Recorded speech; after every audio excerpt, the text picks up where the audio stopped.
சிந்தனைகளை சிதறவிடாமல் செயல்பட்டால் சாதனைகள் புரியலாம். வாருங்கள், ராஜயோக சக்தி மிகுந்த ஆழ்நிலை தியான இயக்கம் வழங்கும் தகவலை கேட்கலாம்.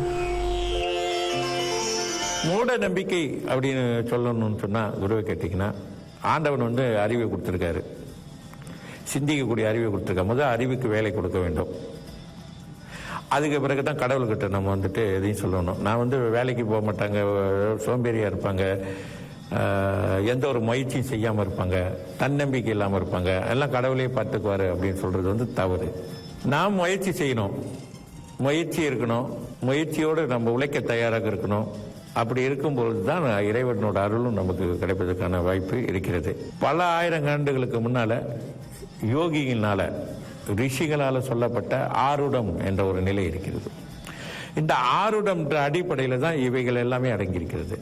பட்சிகள் முதற்கொண்டு, பறவைகள் முதற்கொண்டு, ஒரு காகம் வீட்டு முன்னுக்கு கட்டுனா என்ன நடக்கும், ஒரு ஆந்தை ஒரு கோட்டான் கட்டுனா என்ன நடக்கும், போகும்போது ஒரு பசுமாடு முன்னால வந்தா என்ன நடக்கும், ஒரு காளமாடு என்ன வந்தா, இப்படி பல கணக்கான ஆருடங்கள் சொல்லப்பட்டிருக்கின்றன. ஆயிரக்கணக்கான ஆருடங்கள்.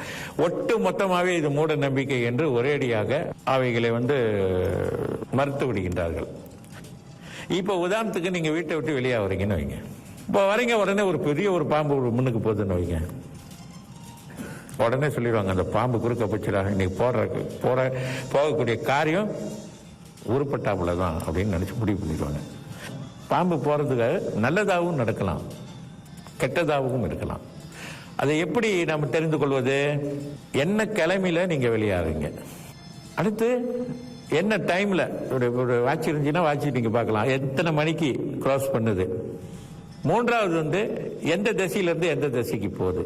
நான்கு, நீங்க என்ன காரியத்தை நோக்கி போய்கிட்டு இருக்கீங்க. இது எல்லாமே அந்த ஆருடம் ஒரு கணிப்பு இருக்கு. இவ்வளவு தூரம் நம்ம தெரிஞ்சிருக்கணுமே, அதை விட தெரியாமல் இருப்பது ரொம்ப மேலு. அதுக்காக வேண்டி இனிமேல நம்ம ஆருடம் போய் கத்துக்கிட்டு அதெல்லாம் தெரிஞ்சுக்கணும்னு அவசியம் இல்லை.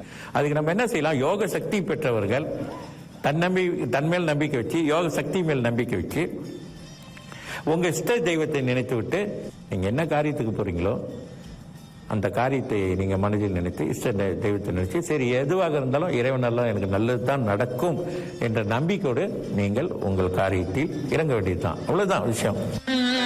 அந்த விளக்கத்தை தந்தவர் டத்துஸ்ரீ குருஜி அவர்கள்.